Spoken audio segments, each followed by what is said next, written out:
Poverty and un British rule in India. ये एक पुस्तक का नाम है जो सन 1901 ईस्वी में प्रकाशित हुई थी। इस पुस्तक के लेखक थे grand old man of India Dadabhai Naoroji. The economic history of India ये एक अन्य पुस्तक है जिसके लेखक आर.सी. दत्त, रोमेश चंद्र दत्त हैं। ये पुस्तक 1902 ईस्वी में प्रकाशित हुई थी।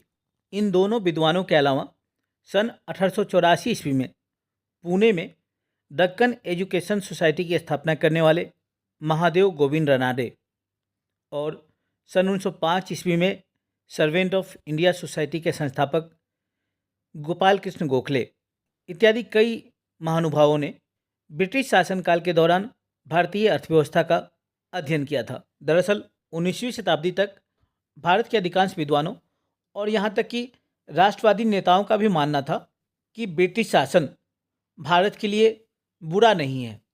ब्रिटिश शासन भारत को प्रगति के अवसर दे रहा है और इस कारण लगभग सभी राष्ट्रवादी नेता ब्रिटिश साम्राज्य के दुश्मन नहीं थे। वे कभी भी ब्रिटिश साम्राज्य को उखाड़ फेंकने की बात नहीं सोच रहे थे।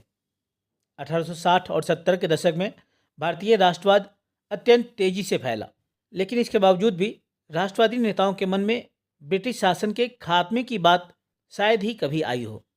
जब दादा भाई नौरोजी, आर.सी. दत्त, गोपाल कृष्ण गोखले, महादेव गोविंद रनाडे इत्यादि विद्वानों ने भारतीय अर्थव्यवस्था का अध्ययन किया तो पाया कि भारत ब्रिटिश शासनकाल के दौरान दिनों दिन अधिक गरीब होते जा रहा है।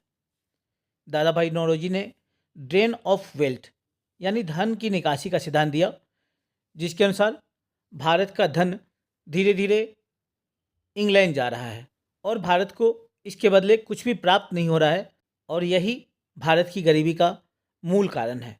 अर्थव्यवस्था के इस विश्लेषण ने आर्थिक राष्ट्रवाद को जन्म दिया, जहाँ से भारतीय हित और ब्रिटिश हित परस्पर टकराते हुए नजर आए। लेकिन इसके बावजूद भी चूँकि वह राष्ट्रवाद का आरंभिक दौर था, राष्ट्रवादी नेता चाहते थे कि अधिकाधिक लोगों में राष्ट्रवाद की भावना का प्रसार हो। साथ ही उनका मानना था, जो कि काफ़ी हद तक सच भी था, कि अगर राष्ट्रवाद के उदय के आरंभिक दिनों में ही ब्रिटिश शासन को उखाड़ फेंकने की बात की जाए तो ब्रिटिश शासन को राष्ट्रवादी आंदोलन को कुचलने में देर नहीं लगेगी।